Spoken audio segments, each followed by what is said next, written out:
Hello folks, my name's Michael and I'm host of this channel Alien ADV Log. I'm talking about adventure motorcycles and everything around this subject. So if you're interested, dig in. Some of the videos have already subtitles, some of them are spoken in English and much more is coming. And without further ado, I want to take you to the subject of today's video, which is the adventure bikes with a price cap at about 5,000 euros.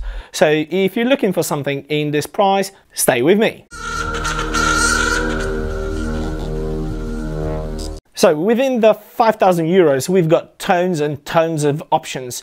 Therefore, I decided to cut this video in half because that would be way too long to discuss in one single episode. Also, this time I decided to pick one bike for a specific kind of a category, and I decided to divide the categories between these two videos. So in the next episode, you're actually going to see the dual sport bike, the Street Tourer, possibly most interesting middleweight adventure bike up to 5k. And in today's episode we're gonna discuss the heavier adventure tourer bike, the lightweight off-road bike, and the old school classic, something for old bikes lovers. Stay with me and we're diving in right now.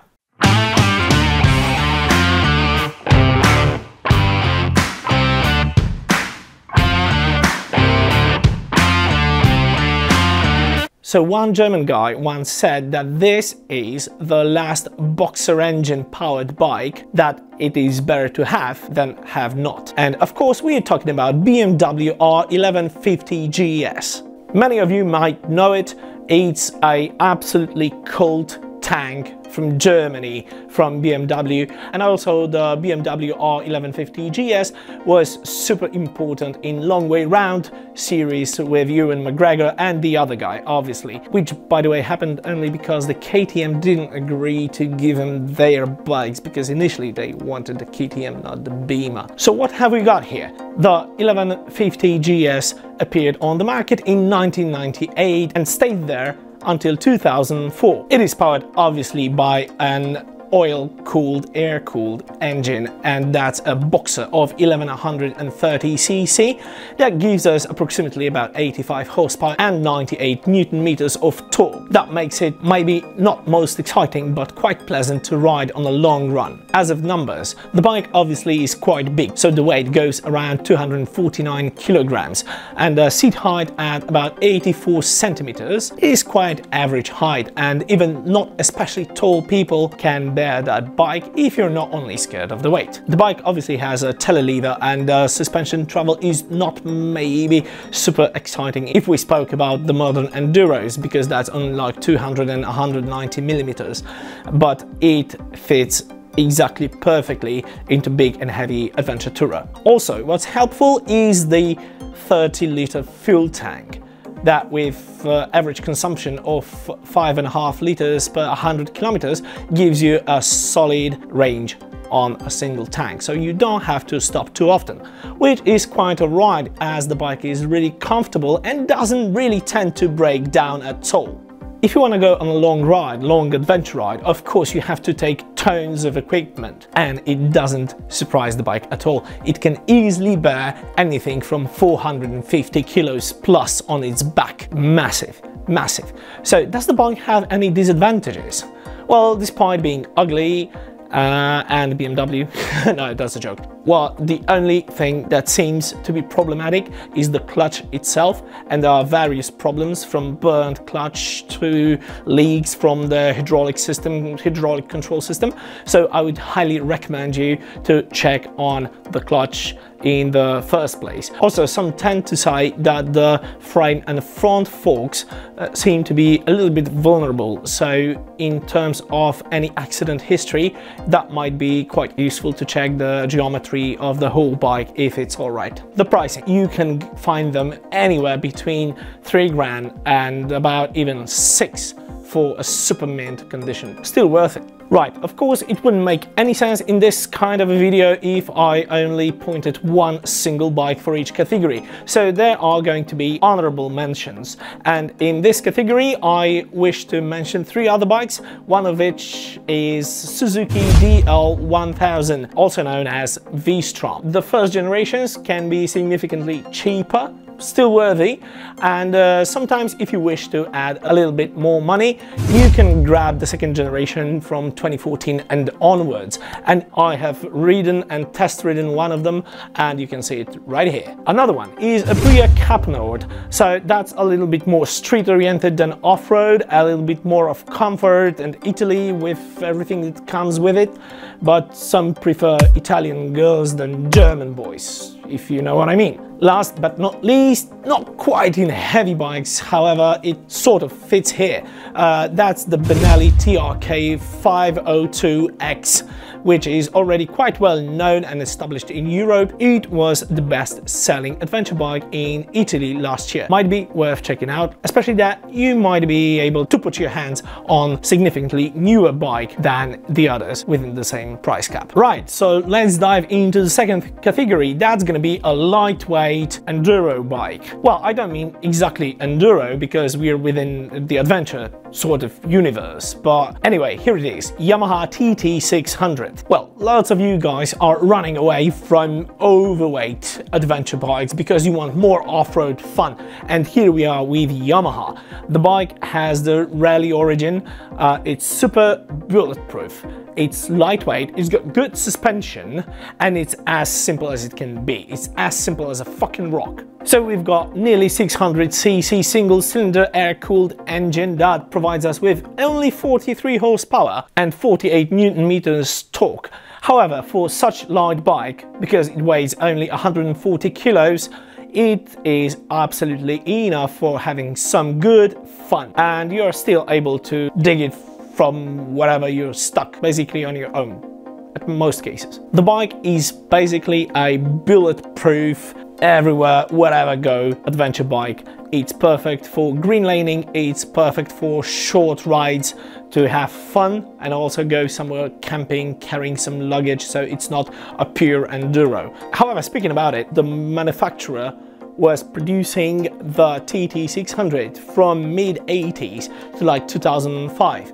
So that also goes through prices, and depending on your willingness to fix it on your own, rebuild it, or buy the mint condition, you can go with the prices anywhere from around 1,000 euros to 4,000 euros and find your own zen in it.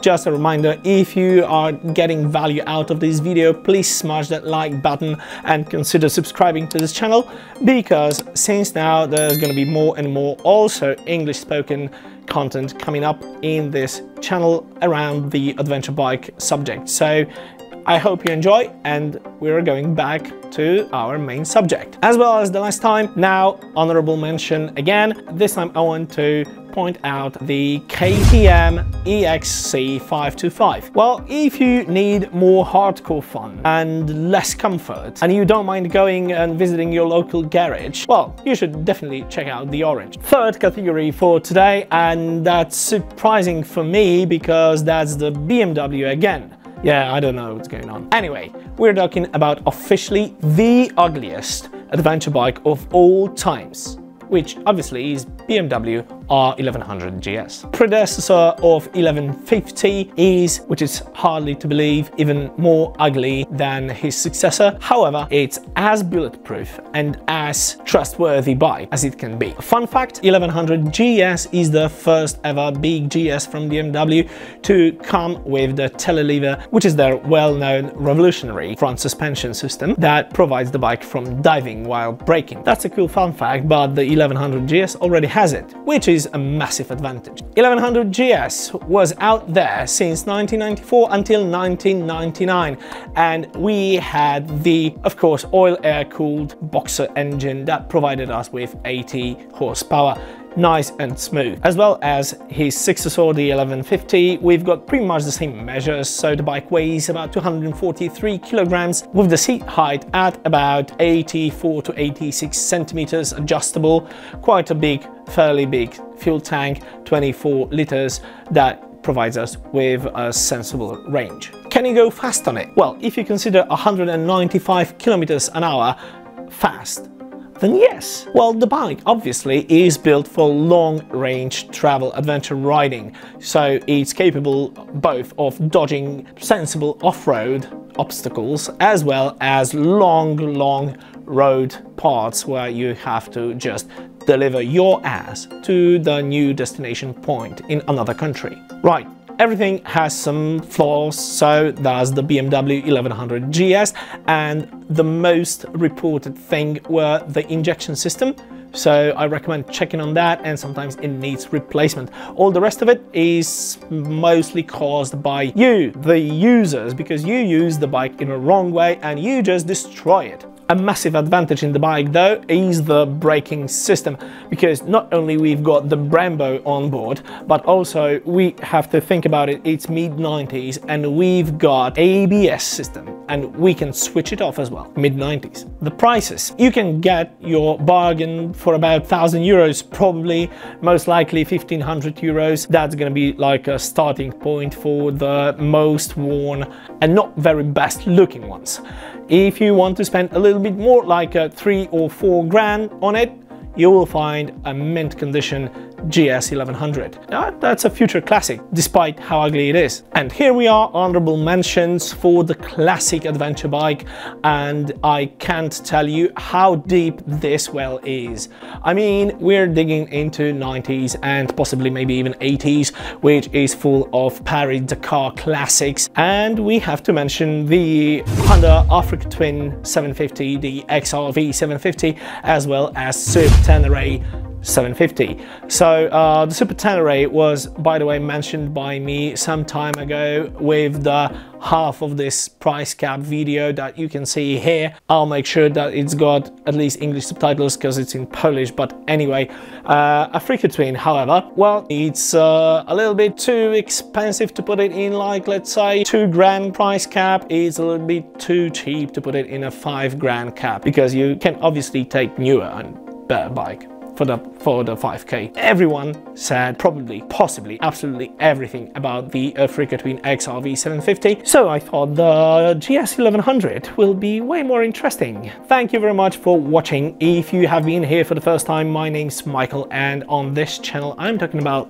adventure bikes. I'm showing some tips, some adventure riding, and reviewing the gear, the bikes, and so on and so forth, all about the adventure riding. So if you're into it, leave a comment, subscribe to this channel, at least consider subscribing, and smash that like button, and I hope to see you in the second episode of this video and in future ones, because there are way more coming in English. Take care, I'll see you in another one. Bye.